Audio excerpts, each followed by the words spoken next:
On Remembrance Day, we honor the men and women who have served in the armed forces and those who have given their lives to serve our country. Explaining the importance of November 11th to children can be a sensitive conversation. So joining me to talk about this and mental health professional, Calissa Ngozi. So Calissa, what advice do you give to parents when talking about November 11th? Well, I think we need to remember that not everybody feels comfortable talking about November 11th, Remembrance Day.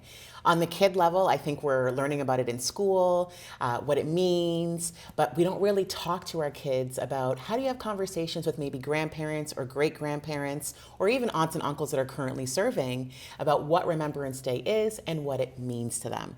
So I think the first line of defense is you can ask those people, do you feel comfortable talking about it? And sometimes they don't want to, right? Because it could be PTSD, it could be something that happened during their time serving, but other times they're more than happy to share those experiences with the next generation to let them know this is what it was like for me serving in the military. Well, and we were chatting about this before the interview, and I said I remember as a child asking my gramps about war, and he had never spoken about it before to anybody.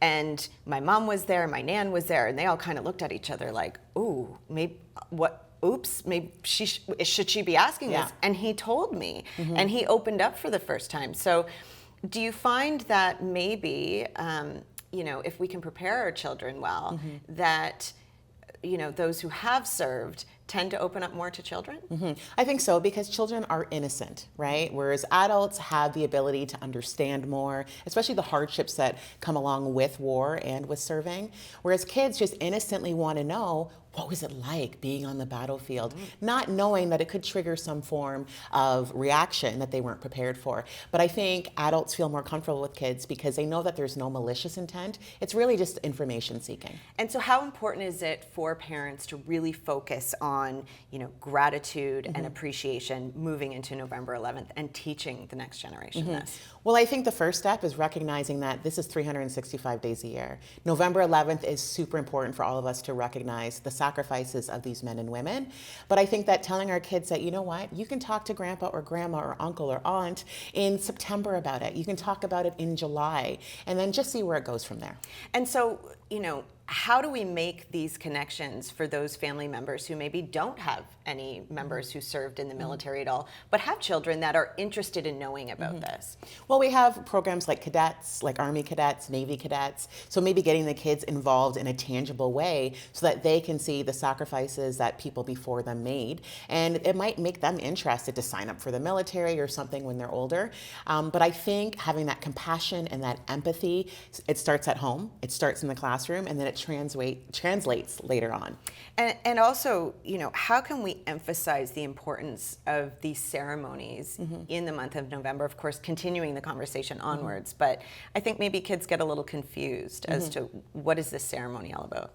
Well, I think maybe explaining to them that this is in remembrance of those that served, that are still with us, or maybe they are continually serving as well, and those that have passed on. And we have that moment of silence at 11 a.m. And really it's just recognizing and having that gratitude, like you mentioned earlier, for those individuals, but also for the process of being in Canada, having freedoms that other countries don't have. I think it's important for kids to understand that because they're living in their moment. They don't realize that there's third world countries and other countries where kids don't have the freedom to say what they want, to do what they want, to participate in what they want. But in Canada, we do have that ability. So I think just shining a light on that is important. Yeah, that is a great point. And also just explaining what is the Poppy campaign and the importance of it, and donating and volunteering to children. What's the best way to go about that? Well, I think just letting them know and recognizing that this poppy is a symbol of the freedoms that we are able to experience in this moment. So drawing poppies, wearing poppies, it's really important. But having that conversation as to why, I think it helps kids understand that, okay, I'm not just wearing it because. And, we're seeking a lot of funding for these veterans because they did serve our country or are currently serving. And I know the government just actually released a statement saying that there are going to be putting more funding for veterans for things like counseling services and funding in that matter. So this can be a tough one. How do we explain PTSD to children?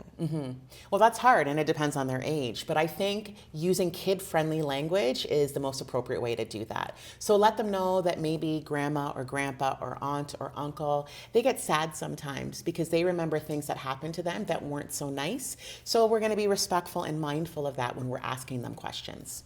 And so in terms of, anyone in the community who's watching this interview, where can they go to find support, or if they just feel lost? That's a great question.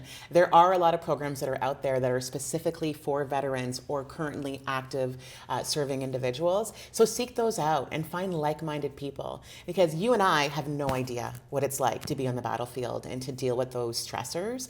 But other people that have been in that situation, they can share the benefits that they have from going to counseling, by meeting with people that they can connect with that have also gone through the same thing. Well, thank you so much for joining us in studio. It's always a pleasure with so much information. Thanks for having me. Of course.